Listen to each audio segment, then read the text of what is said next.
সালামু আলাইকুম। বেগম খালেদা জিয়ার জন্য দোয়া, আল্লাহ যেন তাকে সুস্থতা দান করেন। জনাব তারেক রহমানের একটা স্টেটাসকে ঘিরে তোলপাড় সৃষ্টি হয়েছে। জাতি জানতে চাচ্ছে কারা সেই শক্তি দেশে বিদেশে যে মায়ের এমন দুর্দিনে, মায়ের এমন মৃত্যু সজ্জায় ওনাকে দেশে আসতে দেওয়া হচ্ছে না। যেহেতু সরকারে আওয়ামী লীগ নেই, এখন এটার দায়ভার অনেকটা ইউনূস সরকারের উপরেই পড়ে। যে সরকার কি তাহলে তলে তলে কোনো ঘেটু করছেন?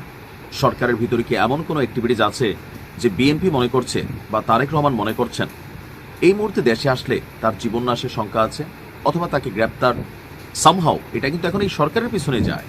ওনার নিরাপত্তা প্রটোকলকে সরকার দিতে পারতেছে না। সমস্যাটা কোথায়? যখন তারেক রহমানের স্টেটাসকে ঘিরে তোলপাড়, তখনই ইউনূস সরকার মুখ খুলেছেন তারেক রহমানের দেশে ফেরা নিয়ে সরকারের অবস্থান কি। এটা অনেকেরই জানার ইচ্ছা ছিল যে আসলে সরকার কেন কোনো মন্তব্য করছে না। তো তারেক রহমানের এই ফেসবুক স্টেটাসের পর সরকারের তরফ থেকে জানানো হয়েছে যে তারেক রহমানের দেশে ফেরা নিয়ে সরকারের তরফ থেকে কোনো বিধিনিষেধ বা আপত্তি নেই। আর এই তথ্যকে দিয়েছেন ডক্টর ইউনূসের যিনি প্রেস সচিব আছেন শফিক।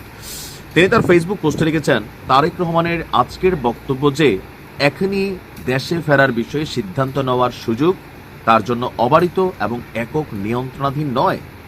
এটা উল্লেখ করে প্রধান উপদেষ্টার প্রেস সচিবের কাছে সাংবাদিকদের প্রশ্ন ছিল। তো তিনি বলছেন যে বাংলাদেশে প্রত্যাবর্তনের বিষয়ে সরকারের তরফ থেকে কোনো রকম বিধি নিষেধ অথবা কোনো ধরনের আপত্তি নেই। খালেদা জিয়ার শারীরিক অবস্থা নিয়ে খোদ প্রধান উপদেষ্টা ডক্টর মোহাম্মদ ইউনূস ইতিমধ্যেই গভীরভাবে উদ্বেগ প্রকাশ করেছেন। এমনকি তার জন্য, বেগম খালেদা জিয়ার জন্য তারা দেশবাসীর কাছে দোয়াও চেয়েছেন। ইভেন ওনাকে বিদেশ নিয়ে চিকিৎসার জন্য সরকারের তরফ থেকে কোনো ধরনের বাধা নেই। যদি পরিবার চায়, ডাক্তাররা চায় যে বোর্ড মেডিকেল টিম গঠন করা হয়েছে, তারা নিতে পারে। এখন ডক্টর ইউনূস সরকারের এই যে স্টেটাসটা বা এই যে মন্তব্যটা, এটার পরে তো পানিটা আরেকটু খোলা হচ্ছে যে বিএনপি আসলে নিয়ন্ত্রিত হচ্ছে কাদের দ্বারা। এটা কিন্তু একটা প্রশ্ন, যারা সমালোচক প্রশ্ন ছুড়ে দিচ্ছেন কিন্তু বারবার।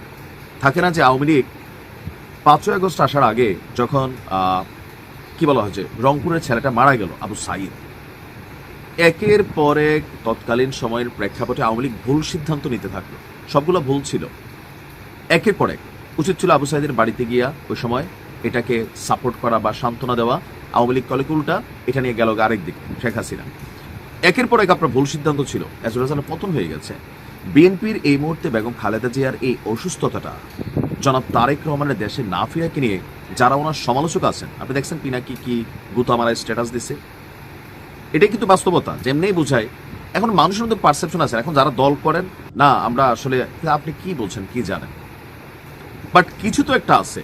সরকার চাচ্ছে তারেক রহমান আসুক, আর সরকারকে ধরেন এখানে ঘোগলামি করার সুযোগ আছে যে বলল আসার পরে তারেক রহমানকে অ্যারেস্ট করবে।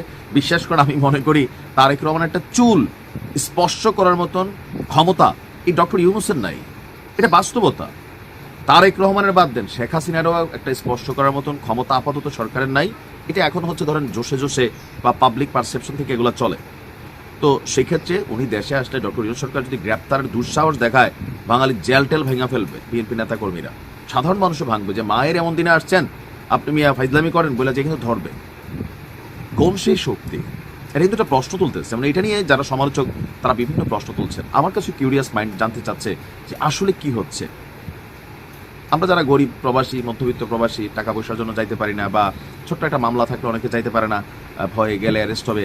এখানে আমাদের জন্য তো রাষ্ট্র এই সুযোগ দিবে না, বুঝছেন না? এখন তারেক রহমান তো বিশাল লোক। তবে যাই হোক, আমার মনে হয় যে যদি ওনার যুক্তরাজ্য থেকে বাংলাদেশে যাইতে কোনো সরকারি হস্তক্ষেপ দরকার হয়, যে দেশে ওনার সিটিজেন ছিল বা রিফিউজি ছিলেন বা যে স্টেটাসে তিনি ছিলেন, সেখান থেকে কাগজপত্র সরকার টু সরকার, G2G প্লাস তারেক রহমান আগামী দিনে বাংলাদেশের প্রধানমন্ত্রী হবেন, একটা মোটামুটি আইডিয়া। তো সেই জায়গাতে নিশ্চয়ই সরকারের পক্ষ থেকে যুক্তরাজ্য সরকারকে কোনো সহযোগিতা চাওয়া হলে বা মানবিক দিক থেকে যুক্তরাজ্য এটাকে অ্যালাউ করবে। এখন আল্লাহ ভালো জানেন।